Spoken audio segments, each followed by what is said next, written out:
The day started like any other Tuesday, except this one had been marked on our family calendar for weeks in bold red letters. Mandatory family meeting, 7 p.m. My mother's handwriting, always perfect, always demanding. I knew what was coming. They'd been building up to this intervention for months. I pulled into the familiar circular driveway of my parents' estate in my beat-up Honda Civic, deliberately parking it right next to my sister Amanda's gleaming Tesla. The contrast wasn't lost on anyone. That was the point. I checked my phone one last time. 6:57 p.m. 3 text messages from my realtor Marcus. All set for tomorrow. Paperwork complete. Congratulations on your new acquisition. I smiled faintly, tucked the phone away, and walked up to the grand entrance. I'd grown up passing through. Before I could reach for the doorbell, the heavy oak door swung open. There stood my mother, Catherine Peterson, perfectly coiffed as always, her disapproving gaze sliding from my sensible flats to my simple black dress. "You're late," she said, though we both knew I wasn't. "Hello to you too, Mom." The living room was already full. Dad sat in his usual leather armchair, pretending to read the Wall Street Journal, but really just avoiding eye contact. Amanda perched on the edge of the designer sofa, manicured fingers tapping against her phone screen. Her husband James lounged beside her, radiating that particular smugness that came with marrying into money and never letting anyone forget it. "Olivia," Amanda said, barely glancing up. "We were starting to wonder if you'd show." I took a seat in the straight-backed chair clearly left for me, the only uncomfortable piece of furniture in the room. Strategic positioning, classic Mom. Place the target where everyone can stare them down. "Now that we're all here," Mom began, standing in the center of the room like a prosecutor addressing a jury, "we need to discuss Olivia's situation." My situation? That's what they've been calling it for months now. Choosing to leave my 6-figure corporate job to start my own business. Moving out of my luxury condo into a modest apartment. Driving a practical car instead of leasing something flashy. Living within my means while I built something of my own. "Your father and I have been patient," Mom continued, each word precise as a knife cut. "We understood you needed to get this entrepreneurial phase out of your system. But it's gone on long enough. You're becoming an embarrassment to this family." I didn't react. I'd learned long ago that showing emotion in this house was like bleeding in shark-infested waters. "The charity gala is next month," Amanda chimed in. "Everyone's asking what you do now. And it's mortifying having to explain that my sister lives in some tiny apartment and drives a car that's practically falling apart." James nodded sagely. "Image is everything in this circle, Olivia. You know that." "We've decided," Mom declared, "that it's time for you to come back to reality. Your father has spoken to his friends at Goldman. They're willing to overlook this gap in your resume. You can start next month." I looked at Dad, who suddenly found his newspaper fascinating. "And," Mom added with a tight smile, "we found you a lovely condo in the right neighborhood. Much more suitable than that hovel you're living in now. James's friend Michael is single, and he's already expressed interest in getting to know you better." Of course he had. Michael Lambert, trust fund baby turned real estate developer, known for his ability to lose other people's money in spectacular fashion. I'd done my research on him months ago when he first approached me about investment opportunities. "Well?" Mom prompted when I didn't immediately respond with gratitude. "What do you have to say for yourself?" I opened my mouth to respond, but my phone chose that moment to buzz.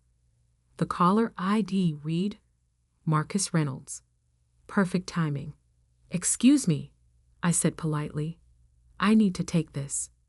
Before Mom could object, I put the call on speaker. Miss Peterson. Marcus's professional voice filled the room. I'm calling to confirm that the sale has been finalized. Congratulations. You are now the official owner of the Wellington complex. All 300 luxury units, including the penthouse currently occupied by your family, are under your sole ownership. Would you like me to proceed with the planned rent adjustments we discussed? The silence that followed was absolute. Amanda's phone slipped from her fingers. James's smug smile froze and cracked. Dad's newspaper lowered slowly, revealing wide eyes. And Mom looked like she'd been slapped. The Wellington, she whispered. But we live there. Yes, I said calmly. You do. And now I own it. You see, while they thought I was failing, I was building. While they pitied me for living frugally, I was saving and investing. While they mocked my tiny business, it had grown into a property management empire, quietly acquiring buildings across the city. The Wellington was just the latest and most personal acquisition. But how? Amanda stammered. Those units cost millions. Funny thing about living below your means, I said, standing up. You end up having means beyond what people expect. I turned to Marcus's voice on the speaker. No rent adjustments needed right now, Marcus. Let's talk tomorrow about the renovation plans. Of course, Miss Peterson. Congratulations again. I ended the call and looked at my family's stunned faces. Now, about that charity gala next month. I think I will attend after all. As the owner of the venue, I should probably make an appearance, don't you think? Mom sank into Dad's armchair, her perfect posture crumbling. Olivia, I don't understand. No, I said softly. You never did. And that's exactly why we're here. I picked up my sensible handbag and headed for the door, pausing only briefly. Oh, and Mom? About that hovel I live in? I own that building too, along with half the block. Now, if you'll excuse me, I have an early meeting tomorrow with my property management team. The sound of my practical shoes on their marble floor echoed to the silence. As I reached for the door handle, I heard Dad's voice for the first time that evening. Olivia, wait. But I was already walking out, smiling as I climbed into my practical Honda Civic. Sometimes the best revenge isn't just success. It's success they never saw coming. The next morning dawned crisp and clear, sunlight streaming through the floor-to-ceiling windows of my actual office. Not the small rental space my family thought I worked from, but the entire top floor of the Peterson Business Center downtown. Another property they didn't know I owned. Yet, I sat at my desk, reviewing the Wellington acquisition documents while my assistant, Sarah, briefed me on the morning schedule. Your mother has called 6 times since 6 a.m., she said, sliding a coffee across my desk. Your sister tried 4 times, and your father's secretary called to set up an urgent lunch meeting. I took a sip of the coffee, perfect as always, and I followed your instructions. No calls forwarded, no meetings scheduled. Good. I pulled up the Wellington's financial records on my dual monitors. Have Marcus send over the current lease agreements for all Wellington tenants, especially the penthouse. My phone buzzed again. Amanda. Olivia. This isn't funny anymore. Mom hasn't slept. Dad's furious. You need to explain yourself. We're family. You can't just... I let the message fade into my growing collection of unread texts. Family. Funny how that word only mattered when they needed something from me. A knock at my door interrupted my thoughts. Miss Peterson? The board members are ready for you. I stood, straightening my tailored charcoal suit. Designer, but subtly so. No flashy labels needed when you own the building. The boardroom fell silent as I entered. 12 of the city's top real estate developers, all men over 50, all watching me with new eyes. No longer the naive little girl they dismissed for years. Now they saw me as what I'd become, their largest competitor. Gentlemen, I began, taking my seat at the head of the table. Let's discuss the future of downtown development. 2 hours later, I'd secured 3 new property deals and established myself as a force they couldn't ignore. As the last board member left, Marcus lingered. Your father's firm called, he said carefully. They're interested in a partnership on the Riverside development. I smiled. Of course they were. That project would reshape the city's skyline, and they just realized who controlled it. Tell them all partnership inquiries need to go through proper channels. No family favors. Marcus nodded, then hesitated. There's something else. Your sister's husband, James. He's been asking questions about your other properties, trying to map out your portfolio. Let him try. I turned to look out over the city, my city, increasingly. He'll only find what I want him to find. By afternoon, the family grapevine was buzzing. My phone showed 30 missed calls, dozens of messages, and one very interesting email from James to his business partners. Need dirt on Olivia's companies. Anything you can find. I forwarded it to my legal team with one note. Watch him. At 3 p.m., the expected text from Amanda arrived. Mom's organizing an emergency family dinner tonight. 7 p.m. You have to come. I replied for the first time that day. Can't. Board meeting for my newest acquisition. Send my regrets. There was no board meeting. Instead, I had a private dinner scheduled with George Lambert, Michael's father and the city's biggest developer, the man my mother had been trying to get an audience with for years. The restaurant was exclusive, the kind of place that didn't list prices, because if you had to ask, you couldn't afford it. George was already seated when I arrived. Olivia. He stood, greeting me warmly. I have to admit, I've been looking forward to this.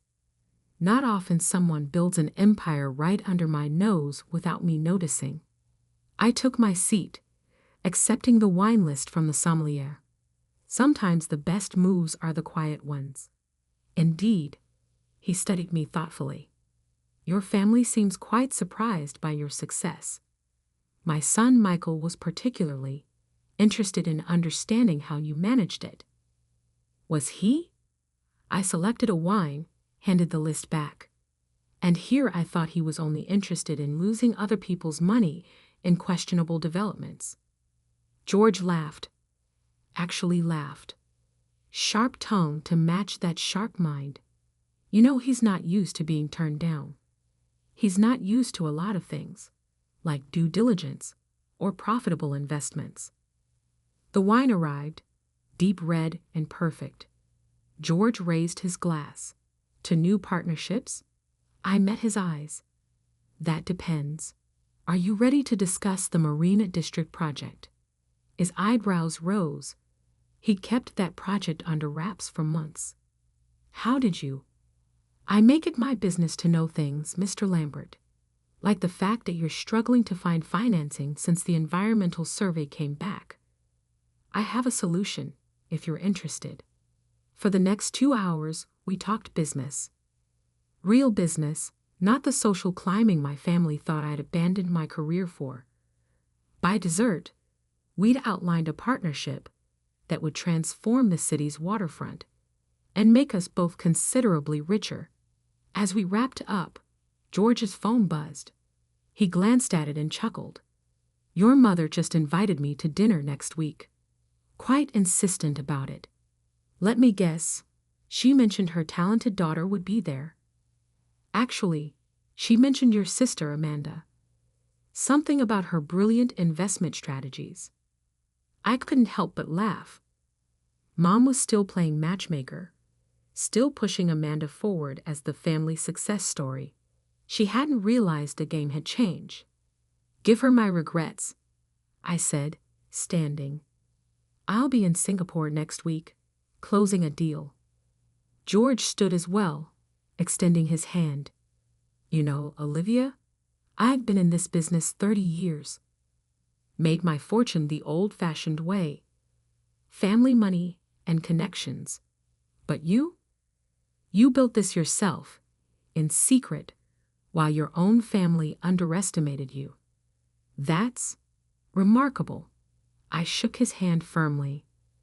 Thank you, George. Though I should thank them too. Being underestimated can be a powerful advantage. Outside, my driver waited with the car, not the Honda Civic my family knew, but a sleek black Mercedes I kept for business meetings. As we pulled away, my phone lit up with another message. This time from my father. Olivia, please. We need to talk. Things don't have to be like this. We're family. I stared at those last two words for a long moment. Family. They kept using that word, but I don't think it meant what they thought it meant. Opening my laptop, I pulled up the Wellington lease agreements. Time to review the terms of my family's penthouse rental. After all, business was business, and I'd learned from the best how to separate family from finances. Tomorrow would bring more calls, more demands, more attempts to regain control. But for now, I had contracts to review and an empire to run. Let them have their emergency family dinner without me. I had bigger tables to sit at. 1 week later, I stood in my office, watching the sunset paint the city skyline in shades of gold. Singapore had been productive. 3 new deals closed, 2 international partnerships secured. But the real drama was waiting for me back home. Sarah appeared in the doorway. They're all here. I nodded, taking one last look at the empire I'd built. In the main conference room? Yes, your mother, father, sister, James, and Mr. Lambert. That last name made me pause. George Lambert? No, Sarah smiled slightly. Michael. He insisted on being included. Said something about family interests. Of course he did. Mother's matchmaking hadn't died, even after everything. If anything, my success had made her more determined to push us together. The conference room fell silent as I entered. They sat around the massive oak table.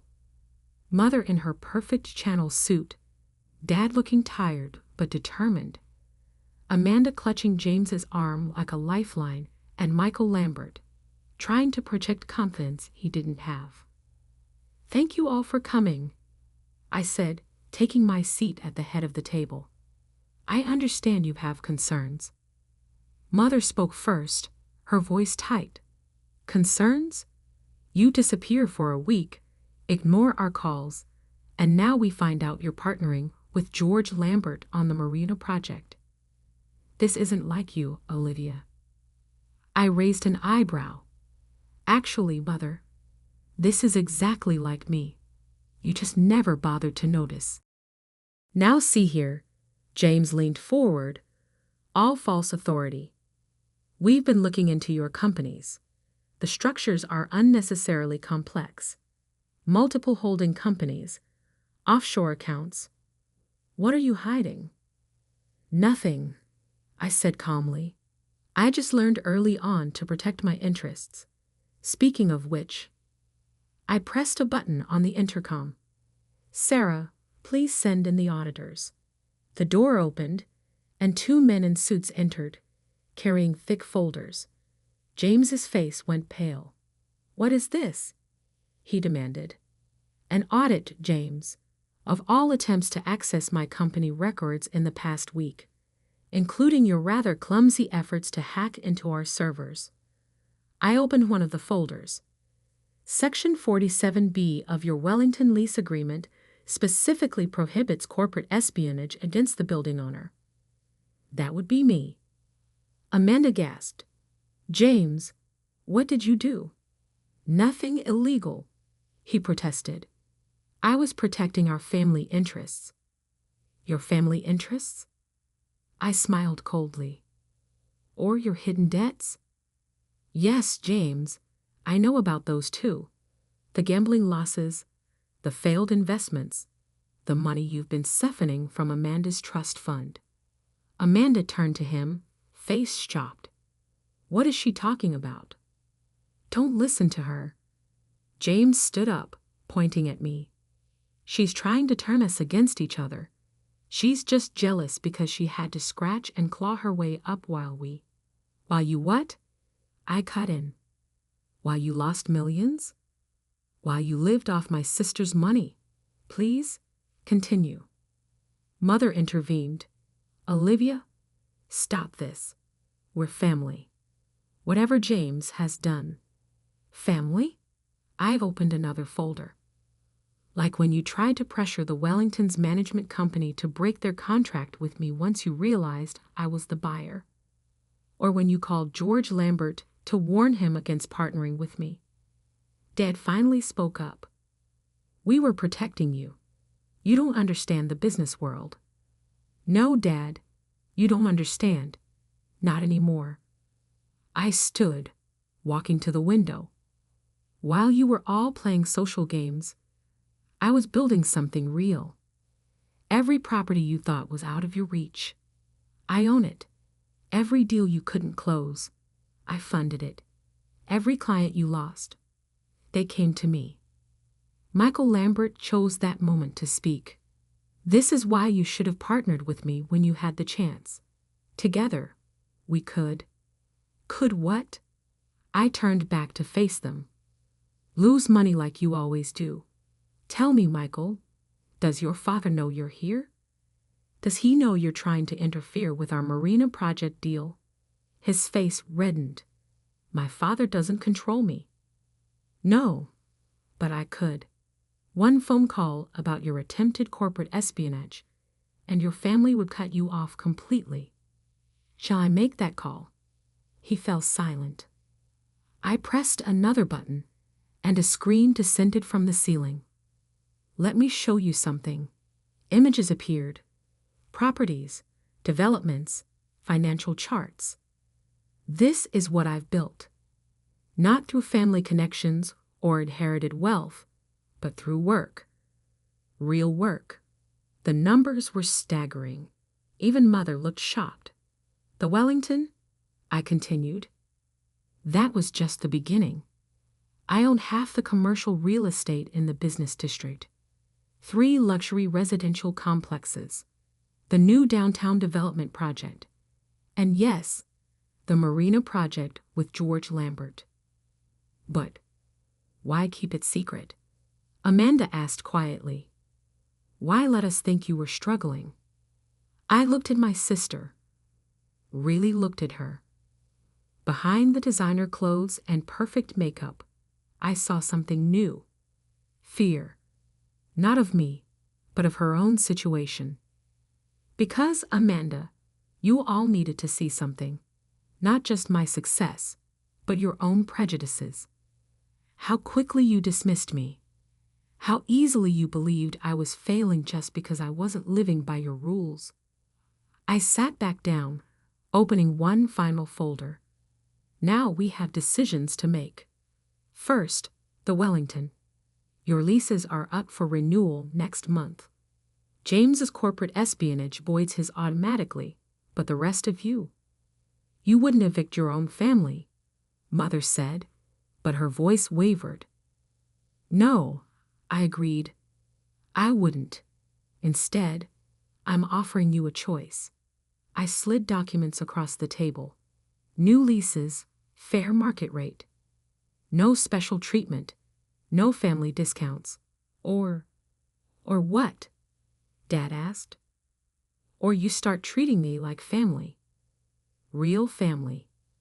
Not someone to be controlled or married off or pushed aside. An equal. The room was silent as they looked at the papers. Amanda, I said softly, there's a position open in my company. Vice President of Client Relations. You're qualified, and more importantly, you're smarter than the role your husband and our parents pushed you into. It's yours if you want it. James started to protest, but Amanda held up her hand. I want to hear more. As for you, Dad, I continued, Goldman isn't the only game in town. My international division could use your experience. As a consultant, not a controller. He picked up the contract, reading carefully. And Mother, I smiled slightly, the charity gala you love so much. The venue's paid for. Permanently. Consider it a gift. From one businesswoman to another. She blinked rapidly, touching her perfect makeup. James, Michael, there's the door. Your security passes have been revoked. They started to argue, but my security team was already there, waiting quietly. The rest of you have 24 hours to decide, not about the leases or jobs, but about what kind of family we want to be. One that tears each other down, or one that builds each other up. I stood, gathering my papers. I have a dinner meeting with George Lambert. Amanda, if you're interested in that VP position, join us. We can discuss the details. As I walked out, I heard Amanda's chair scrape back. I'll get my coat. Mother called after me. Olivia, wait. I paused at the door.